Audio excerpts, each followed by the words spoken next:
If I could have everybody's attention, I'd like to call this third meeting of the Ag Committee together.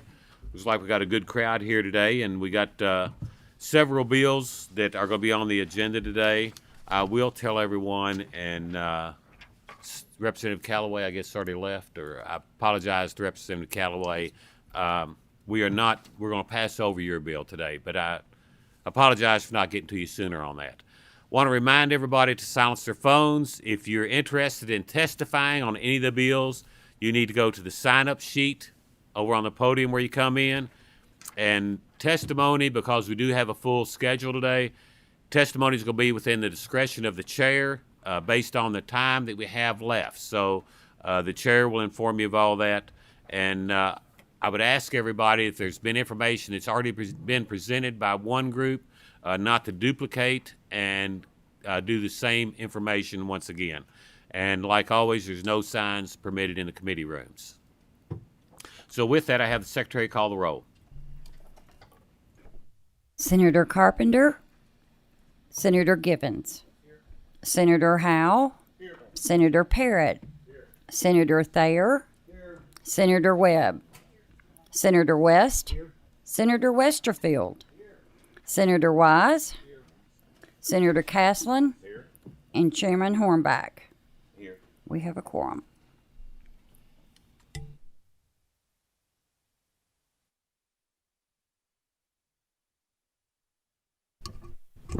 Mr. Chairman, I Any do. guest? Senator Howe. Thank you, Mr. Chairman. I have Linus Pulley with me. He's going to page today. He's from, in true God's country of Western Kentucky, from Fulton, student at Fulton Independent, and just glad to have him with us today. Okay, thank you. Anybody else? If not, I'm going to step away from the chair and turn it over to Vice Chair Senator Caslin.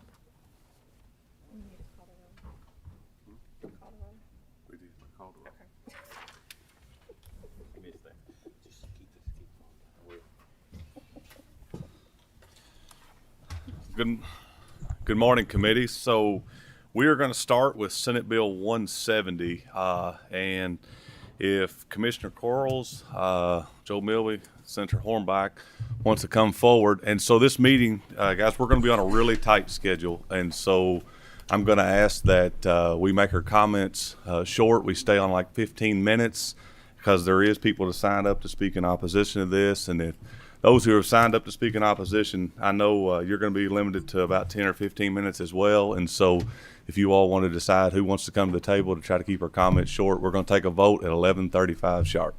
Thank you. Thank you, Mr. Chairman. I'll let my guests introduce themselves for the record. Ryan Quarles, Commissioner of Agriculture. Joe Bilby, General Counsel.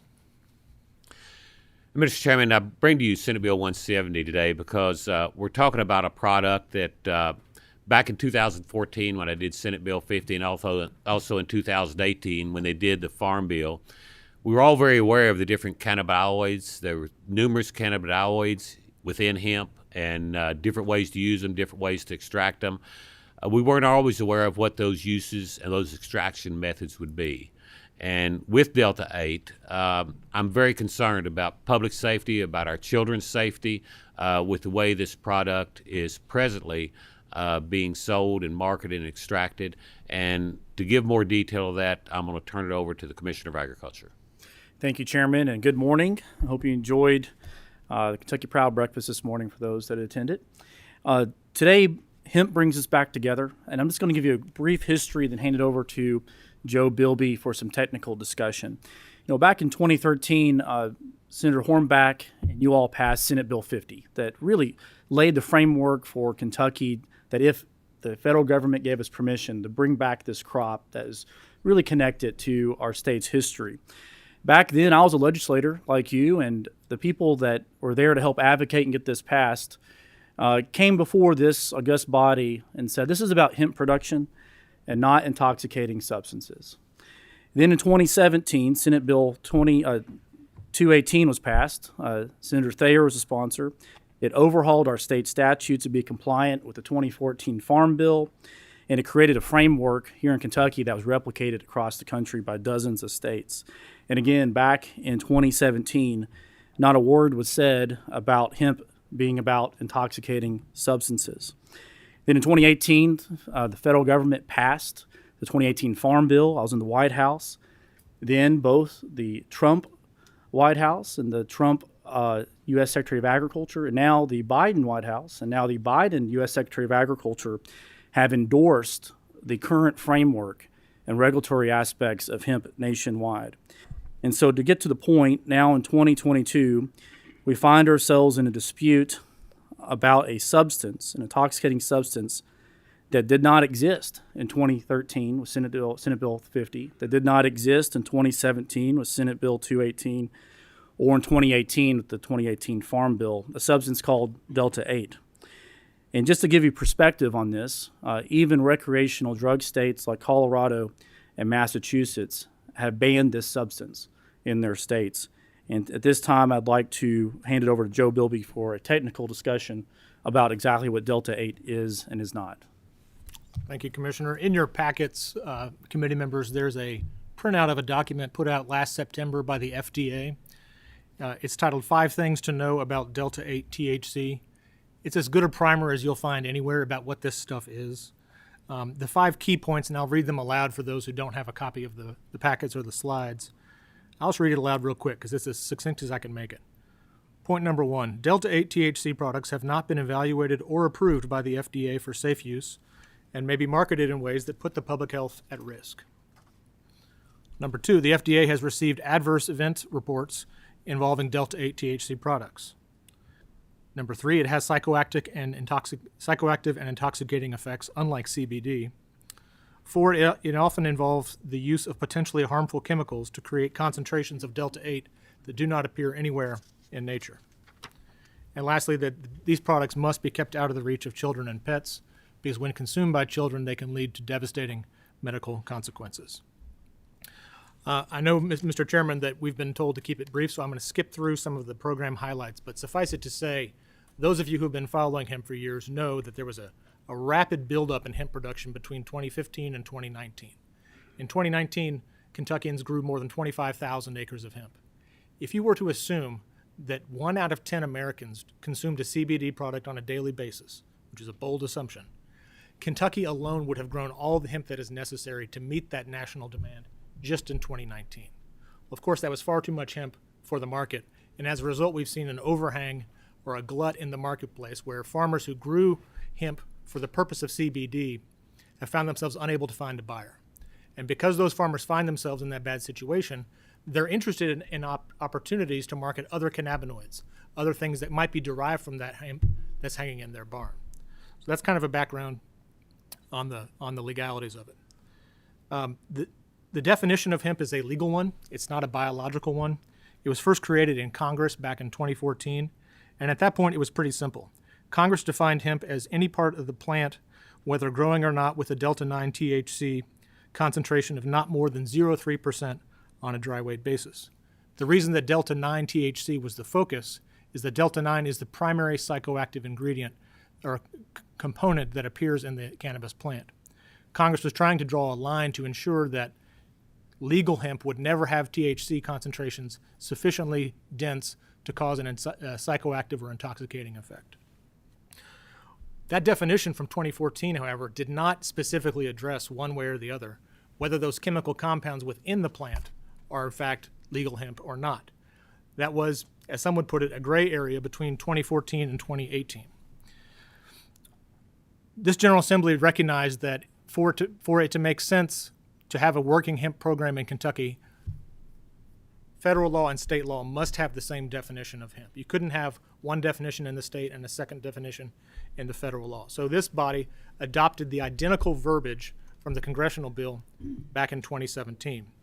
At the same time in 2017, the General Assembly enacted Senate Bill 218's provisions, which made clear that CBD, which again is a non-intoxicating cannabinoid, is legal under state law, and thereby provided a safe haven for those entrepreneurs and farmers who were interested in developing CBD production. Those carve-outs still appear today in state law's definition of marijuana. Well, in 2018 Farm Bill, the Congress decided to resolve the ambiguity, clear up that so-called gray area, by making clear that Derivatives, extracts, cannabinoids, isomers, salts, and salts of isomers are also considered hemp and therefore legal under federal law.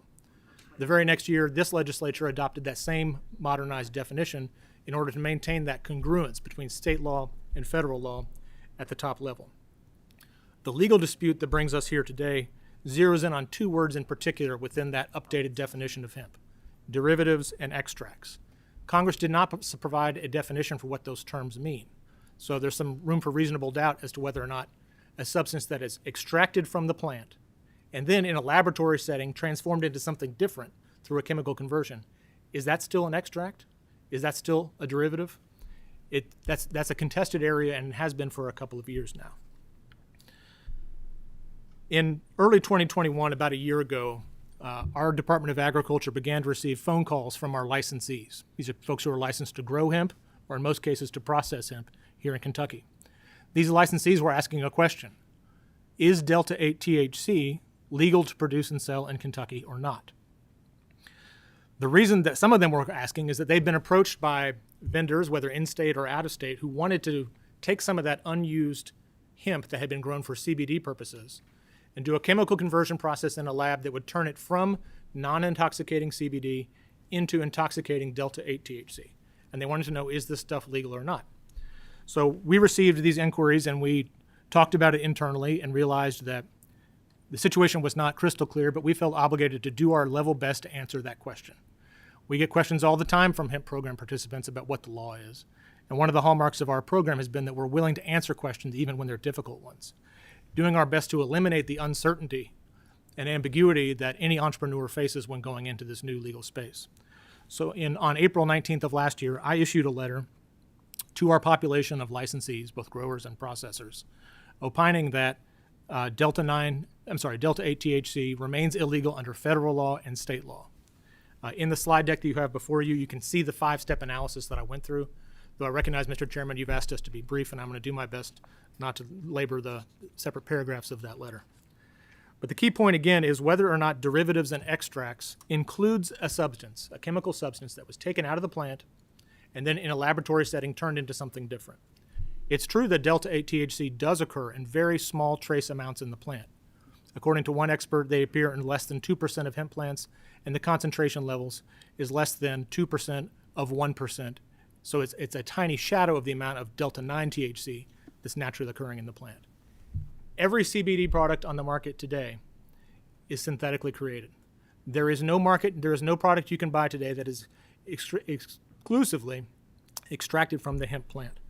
And according to one expert, to generate 1 kilogram of all-natural derived THC, a Delta-8 THC, would cost $500 million per kilo. Of course, that's prohibitively expensive. So I want to say with certainty that we know that all the products that are on the market today are synthetic in nature. Recognize we're right out of time. I will say that there was a lawsuit filed against the department, I believe in July of last year. It was brought by 3 plaintiffs, including a group that is an association of hemp-related industries.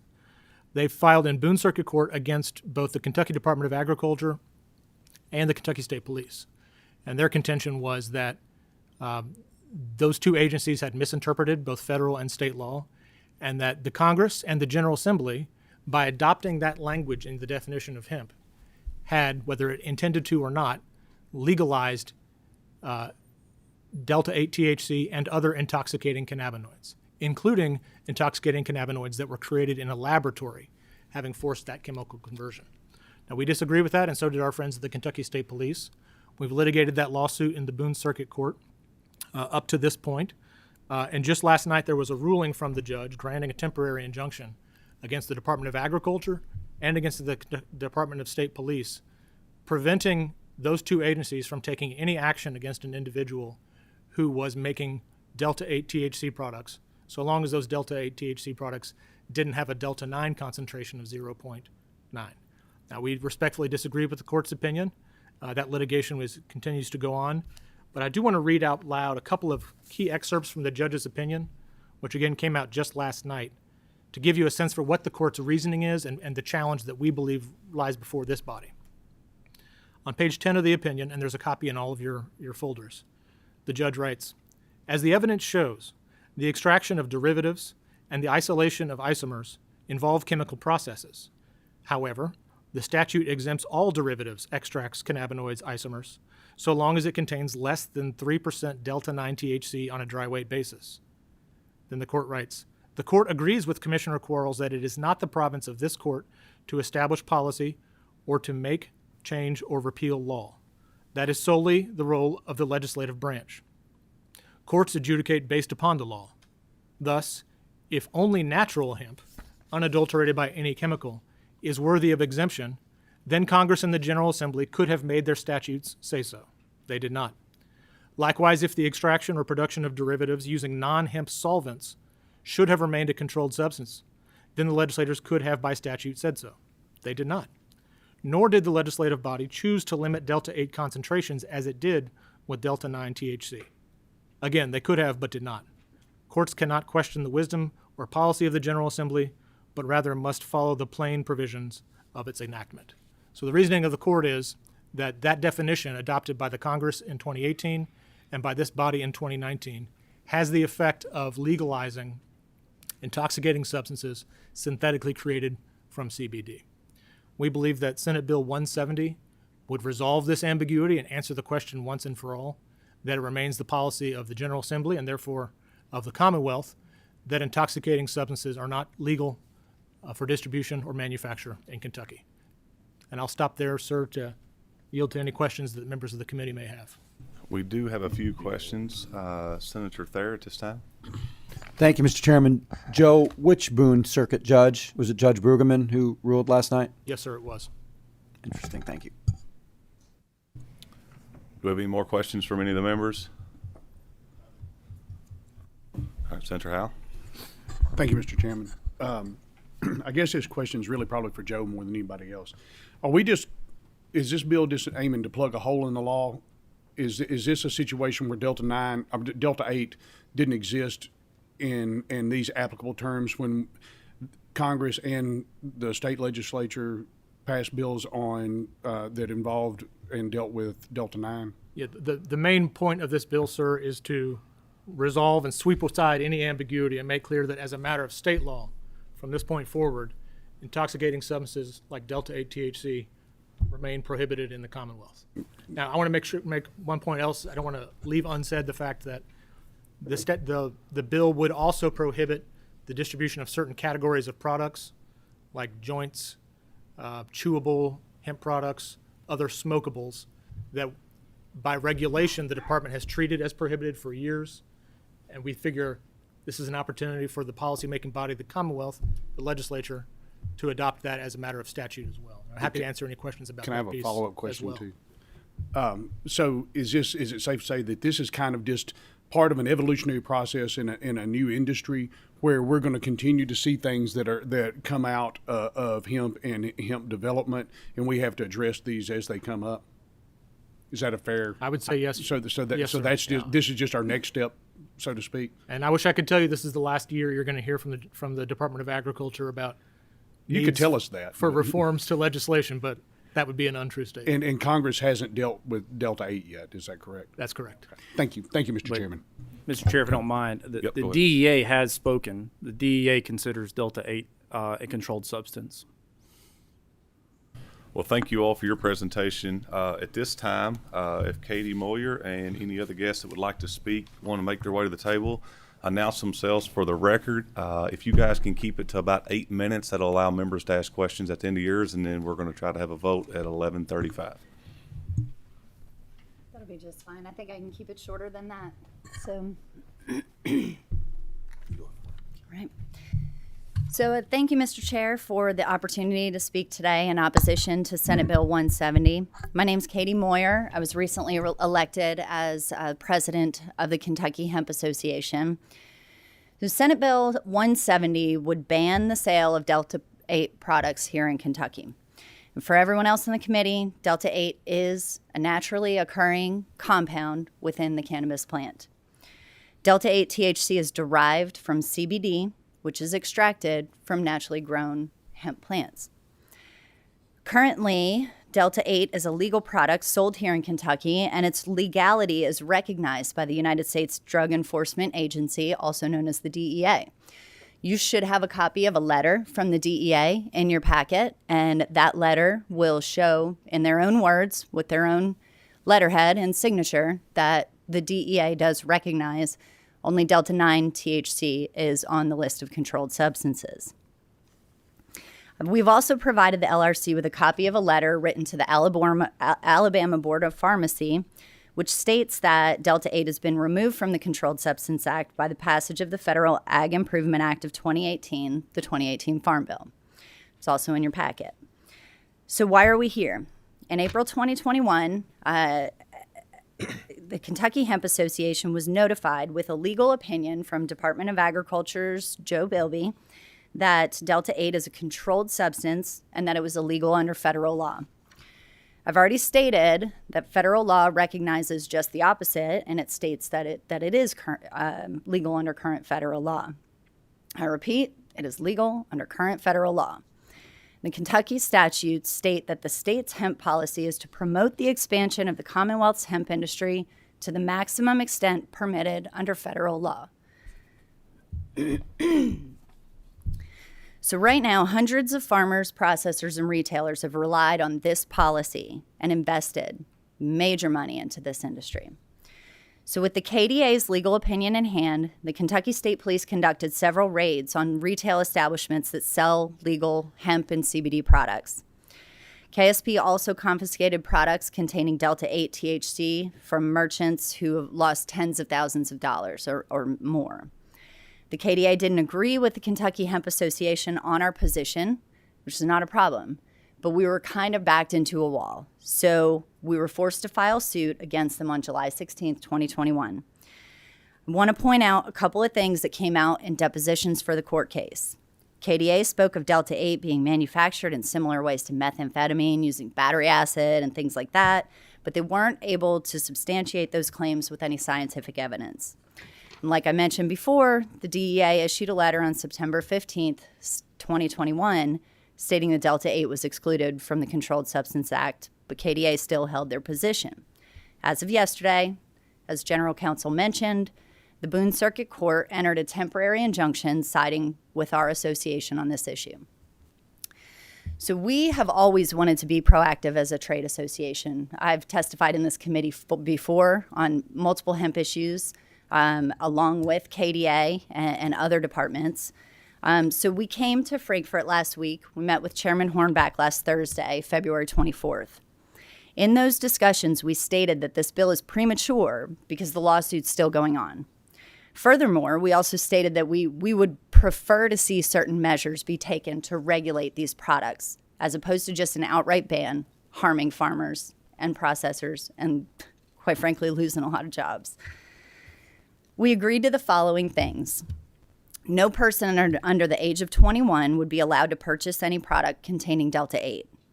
All products containing Delta 8 would be sold behind the counter, away from the normal display shelves.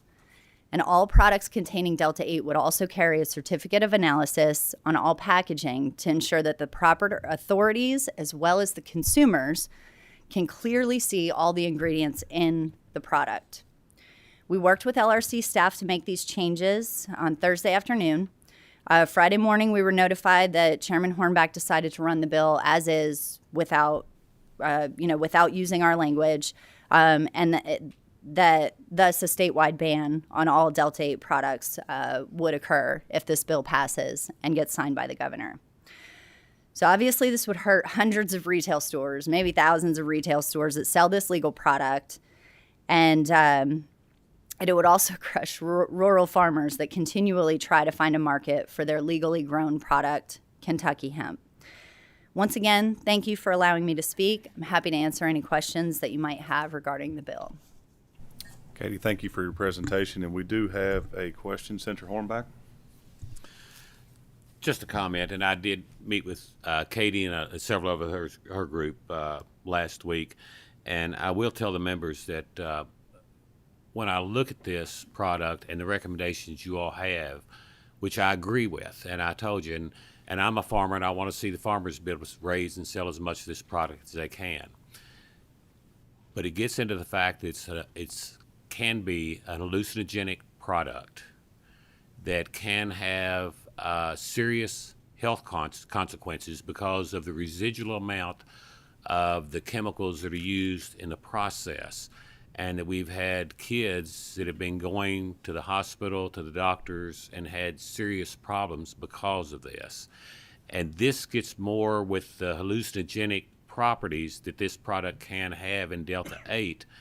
Like I told you all when I called you back and said I was going to run the bill like I had it, we're talking about medical marijuana. And I told all of you all that that was a different conversation for a different time, and that's never what hemp was intended to be. Never was it intended when I did Senate Bill 50 or when Congress did the Farm Bill to be an hallucinogenic product. Thank you. Senator Howe? Thank you, Mr. Chairman. Just a couple of quick questions. One, is this product made like meth is made? Do you use battery acid in the process? No, absolutely not. Now, China, other places, we really don't have regulations on how they can make it, and quite frankly, people can make anything in their bathtubs. But that's one of the reasons why we want to have a regulatory framework on this, so that we can show the certificate of analysis that shows trace chemicals, anything left over. We do that anyway. We do that for hemp plants. We do it for the products.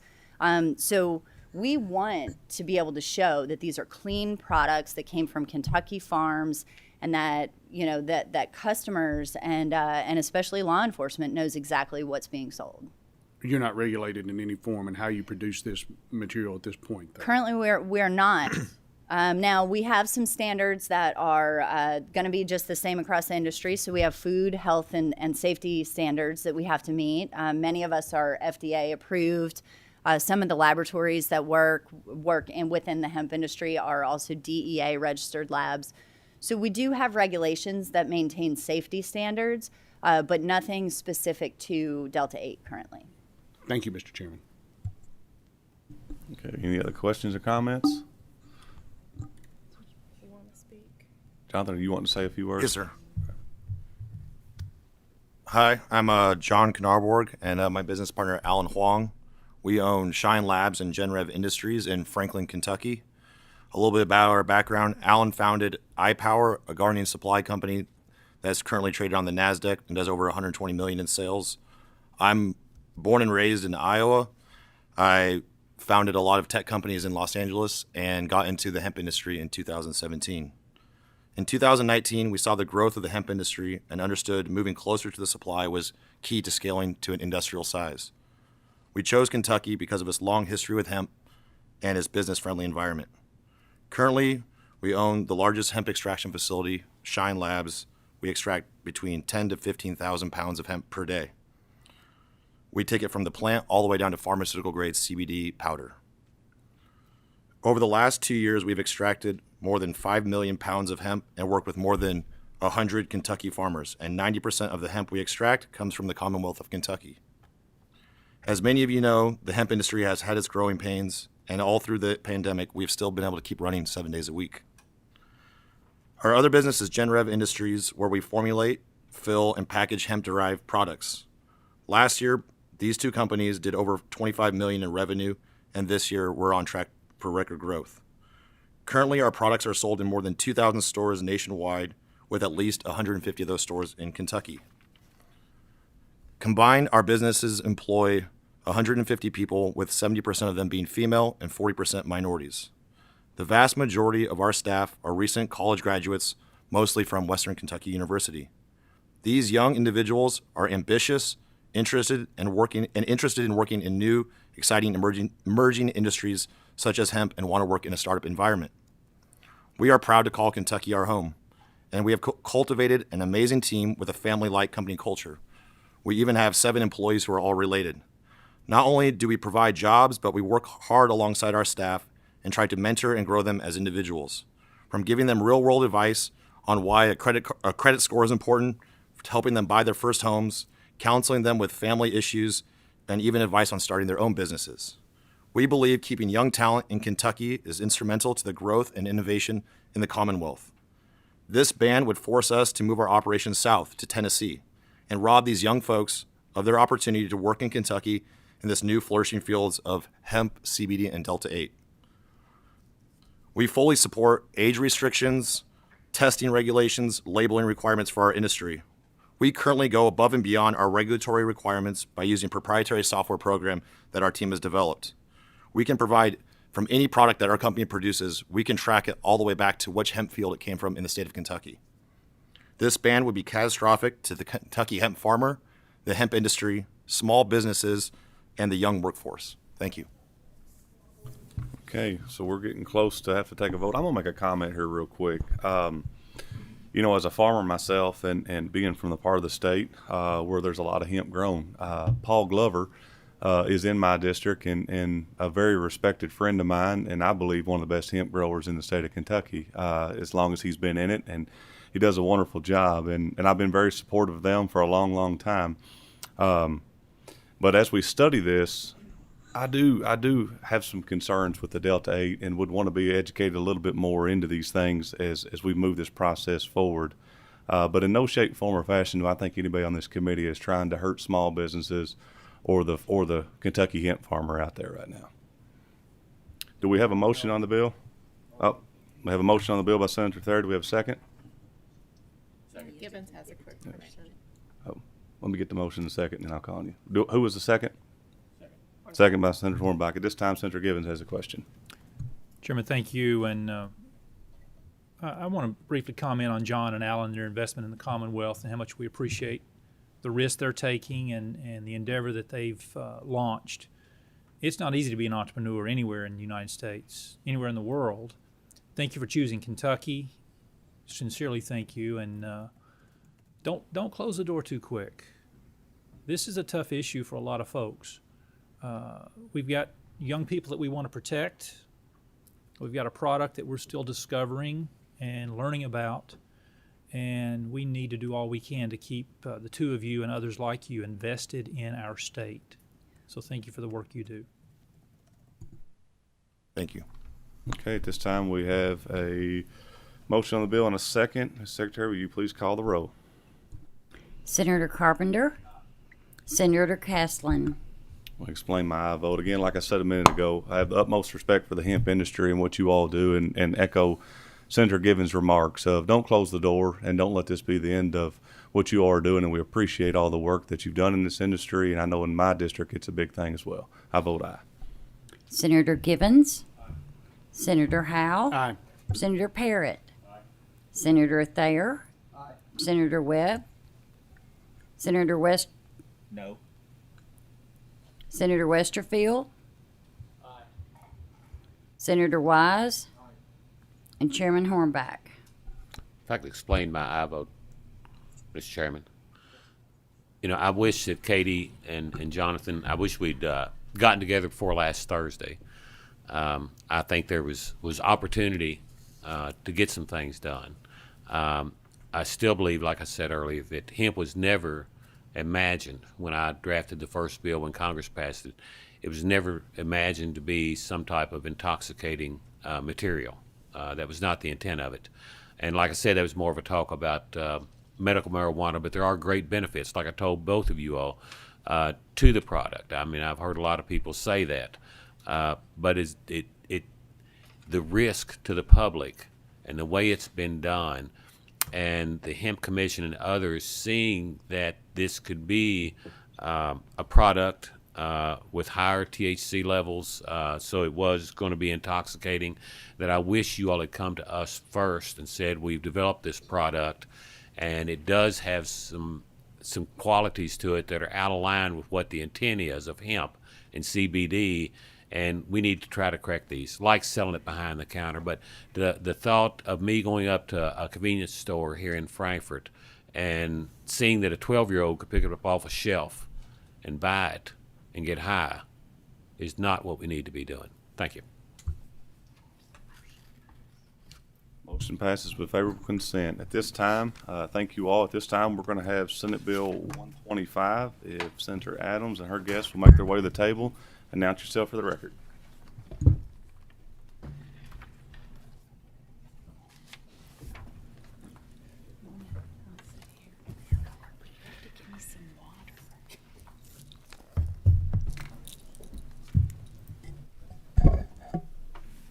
Senator Adam, if you would introduce yourself for the record, you and your guest, and you may proceed. So nice, thank you. Thank you, committee. My name is Julie Rocky Adams. I am the senator from District 36. And I think that this is the very, very first time that I have ever been in front of the Ag Committee. So this is an honor to be in front of you all today. Being from Louisville, we don't have a lot of agriculture bills that come out. So it's really nice to be here. With me today is my friend Michelle Lawson. Michelle is, my son is calling me. Michelle is a constituent. We actually live pretty close to each other. And Michelle started an organization called Kentucky Animal Action. And Michelle is the one who brought this bill to me. Now, this bill is not new. The language has been out there has been circulating for a couple of years. COVID never allowed it to see the light of day, but because we were able to have those extensive conversations with a lot of the people who care about this issue, I think what we have before you all today is a really perfected bill on the cost of care. What we see is that it's really unfair for shelters and counties to have to pay for the often debilitating cost of caring for seized animals when it is the owner who is legally responsible for the animals. So I think counties will embrace this because it's a real cost-saving measure for them. And having said that, I'm going to turn it over to Michelle so that she can give you some more details about the bill. Hi, thanks for listening to our bill today. And this is my first time in front of the Ag Committee as well, and it's an honor. Thank you for having us. I've lived my entire life on this earth as a Kentuckian. I'm proud of this great state. As wonderful as Kentucky is, there's always room for improvement, always room to grow. It's my personal mission to make Kentucky a better place. I've heard stories of financial hardships from the early 20th century and the 20s and 30s. And at no time in my life has budget ever been more important than it is right now. Senate Bill 125, Cost of Care, sets up a mechanism to help local governments recoup costs. Agencies are often forced to care for animals for months and even years. Cases lasting years is actually pretty common, which can result in hundreds of thousands of dollars. I'm going to name a couple cases just to give you some ideas of counties affected across the state. Elliott County, 109 animals seized. This is actually an old estimate. The cost is actually much more than this, but about a year ago, that price was $75,000. I'm sure it's probably doubled by now. Fayette County, 135 cats seized, $80,000. Franklin County, 38 pit bulls, $6,700.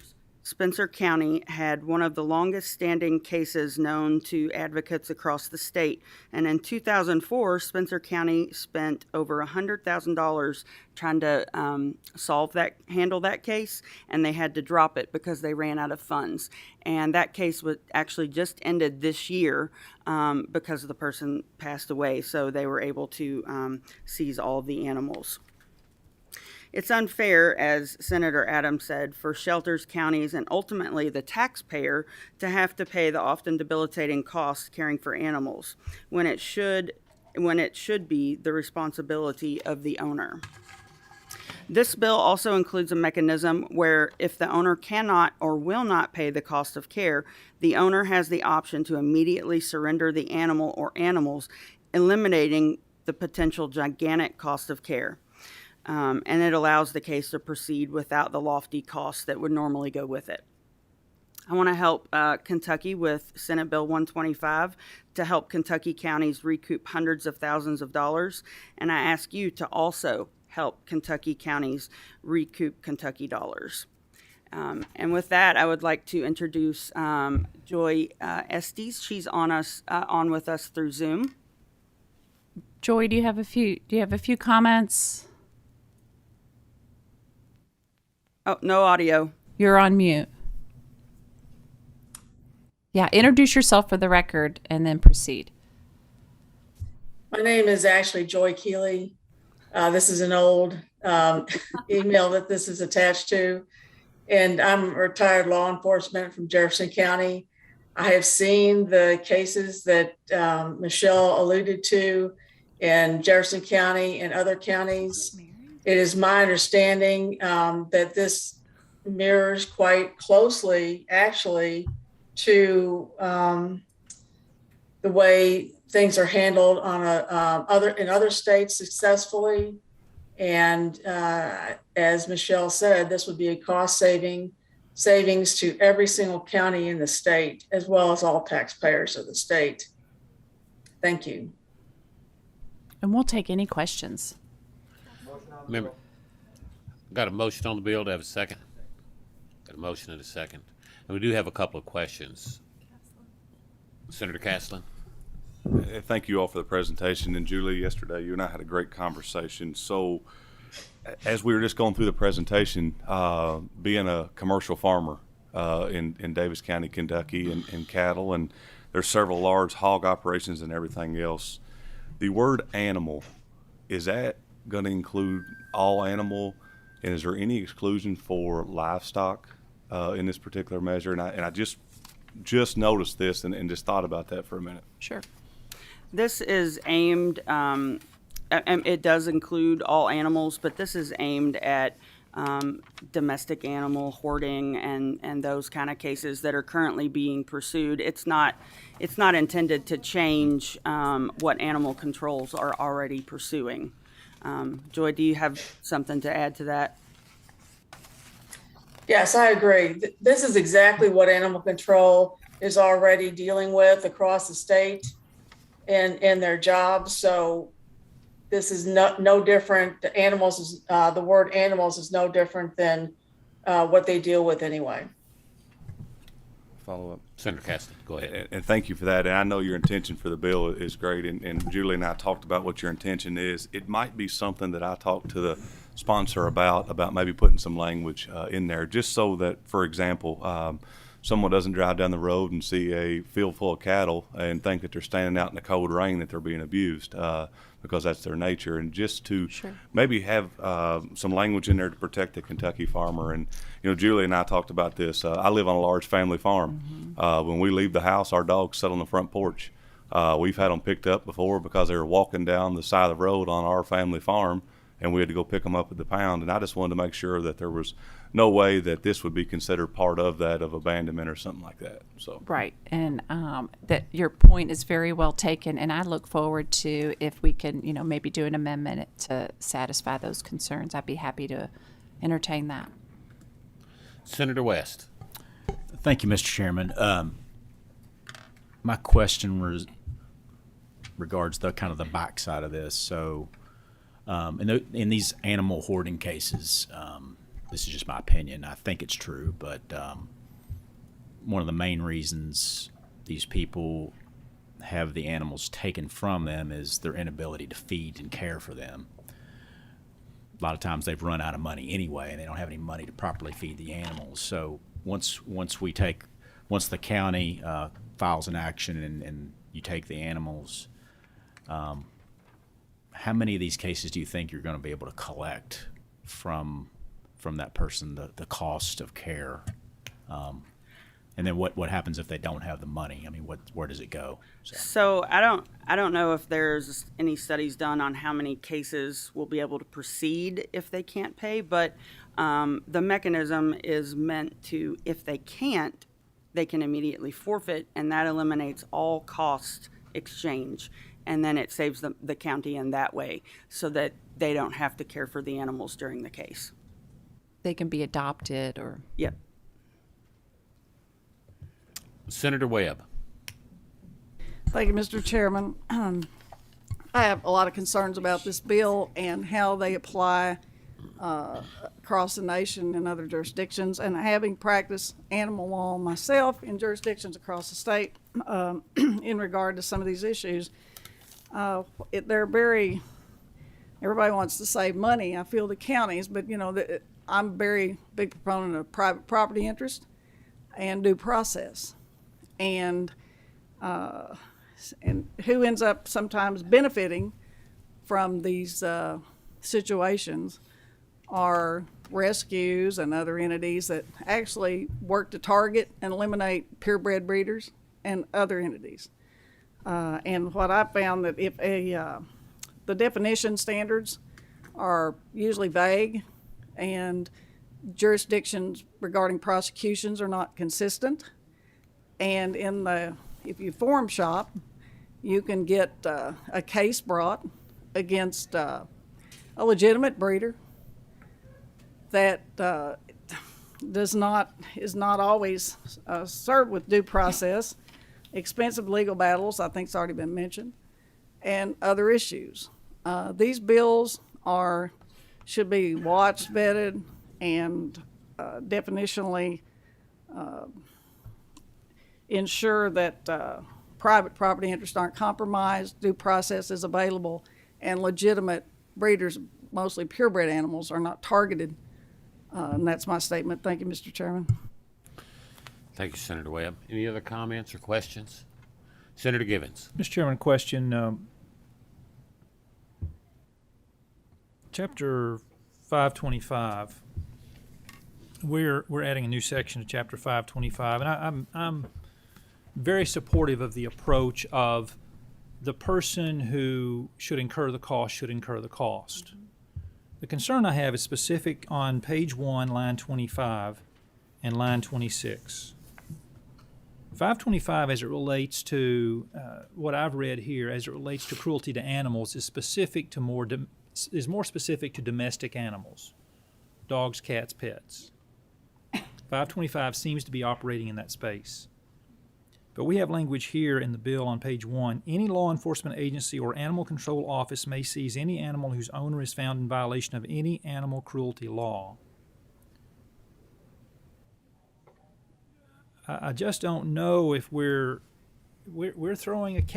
casting a net here with this language that frightens me in the sense of the broadness of this encompasses much more than dogs and cats and domestic animals. And I think a couple of the questioners were headed down this same path. We have wonderful animal husbandry dedicated men and women across our Commonwealth that are farmers. Their livelihood depends on the income they derive from these animals. Some of the techniques we use are long-standing practices in animal agriculture that are known to be ethical, healthy, and beneficial to the enterprise and to the animal. I'm not going to go into details on some of them. But to someone on the outside, seeing it for the first time or experiencing it, it may well strike them as cruelty. And so I'm more than just a little concerned about those two lines in the bill. Senator Givens, your point is well taken, and I think it's along the same lines as Senator Castle's concern. And I don't disagree with you. There are practices that are accepted in the agricultural community, and that is certainly not the intent of this bill. So I'm happy to entertain any kind of amendment to make sure that we specify that that is excluded or precluded from this language. Senator Castlin. And Julie, I thank you for that. I was actually texting Commissioner Quarles in here if he could possibly help with some language on this, and so he said his office would be more willing to help us with that. I'd like to add that most of my husband's family are cattle farmers and here in Kentucky, and I in no way want to hurt them in any way, so that's important to me too. And Senator Adams, I know, and we've talked a lot about this in the past, and I'm glad to have you here for your first Ag Committee meeting, and I'm sure after seeing it, this is probably the best committee in the legislature. You'll be asking to be put on the Ag Committee meeting next year. But we are very thorough in what we do here in the Ag Committee, and in making sure that it doesn't in any way inhibit our way of life. And I appreciate your openness to continually work with Senator Castlin, Senator Givens, the Commissioner, and try to get the language right. And I know that you will do that and make sure that this bill, is right before we move it off the floor. Absolutely. So I do appreciate that. But it is glad to have you here. And as the floor leader said, You all don't have a lot of farm and a lot of ag issues in Jefferson County, but we on the ag committee love the way you all eat down there. You eat a lot of our product. Any other comments? If not, I've got a motion. We've got a motion and a second. Secretary, call the roll. Senator Carpenter, I'd like to explain my vote, Mr. Chairman. Go ahead, Senator Carpenter. I'm going to vote yes, but being a member of this committee and work on a farm and have a farm and understand that lots of times things do come across when you say the word assume or that's not our intent. That doesn't mean somebody with bad intentions doesn't do the things that we want to do. Senator Givens and I were just talking about the previous bill, things that we had intent to do and they've done differently. And so that's half of what we do up here is you've always got somebody trying to figure out the intent to hurt somebody else. So Leader Adams will work to make sure that she does a good job with that. And I vote aye for the bill and knowing that we'll work with those definitions to clarify that. And Chairman Hornback is correct. When Chairman Hornback and I came in and Senator Adams was just a lonely senator like us, and then she become leadership. She come to us one day and said, I would like to pass a bill to where everybody has to put a blanket on the back of a cow. And that's when we decided to never let Senator Adams come to the Ag Because Committee they get ever cold. again. But I appreciate it, and I appreciate her work, and I know we'll clarify that to make sure we protect those you, Senator pets. Senator Caslin, Explain my vote real quick. Same thing. Senator Adams, look forward to working with you on an amendment to, again, satisfy the ag community. Thank you. that is a thank you. Senator Givens, Senator Howe, Aye. Senator Parrott, Senator Thayer, Senator Webb, Senator West, Explain my vote. Go ahead. I'm going to vote no. Unlike Senator Carpenter and Senator Caslin, those guys are the glasses half full guys. I'm a glasses half empty guy. So I just have some problems, kind of along the lines of Senator Givens and the wide definition of animal cruelty. But sounds like you guys will be working on it as we go down the pike. Thanks. Senator Westerfield, Senator Wise, and Chairman Hornback. Aye. Motion passes. Thank you. Thank you for being here. Thank you, guys. Our next bill today is a House bill, House Bill 273. If Representative Fisher would come forward. Pfister, excuse me. Would come forward and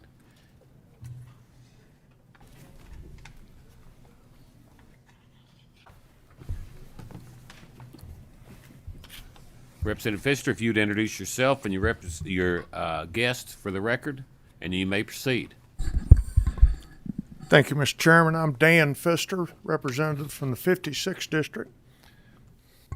I'm Jason Glass, the Director of the Division of Regulation and Inspection with the KDA. And I'm Dana Feldman, Executive Director of the Office of Consumer and Environmental Protection for KDA. Alrighty. Thank you, Mr. Chairman, members of the committee. The purpose of this bill is to modernize some of the language used throughout the amusement ride section of the statute. Increase the liability insurance from $500,000 to $1 million. We also made some changes that in the event the KDA loses staff, would allow the KDA to file regulations to allow third-party inspections. We've had to employ contractors on behalf of the KDA in the last 3 years to assist with getting carnivals and amusement parks open. 10 years ago, we had 10 team members, and we're down to 5. It takes about 2 years to get an inspector trained and qualified to go out and do inspections just to be certified as a basic inspector. It takes 5 years and 32 hours of coursework to become an advanced inspector. Once you become an advanced inspector, there's ample opportunity to go out into the private sector and inspect these rides. So we're just trying to set ourselves up so we can make sure we get parks and rides open at county fairs in the future. Motion on the bill. Got a motion on the bill in a second. Any comments, questions? If not, Secretary, call the roll. Senator Carpenter, Senator Caslin, Senator Givens, Senator Howe, Aye. Senator Parrott, Senator Thayer, Senator Webb. Senator West, Senator Westerfield, Senator Wise, and Chairman Hornback. Aye. Motion passes. Motion passes. Do I have a motion of consent? Motion of consent, second. All in favor signify by saying aye. Aye. All opposed, like sign. And your motion is on consent. You did an excellent job. Thanks for being here. You can always tell when my members get hungry because we have a luncheon today, and they're all getting hungry. So thank you all. Anybody else got anything to bring up? If not, to have a motion to adjourn? Motion to adjourn. The meeting is adjourned. No, that's okay. You don't have to do that. Thank you, Dave. Yes.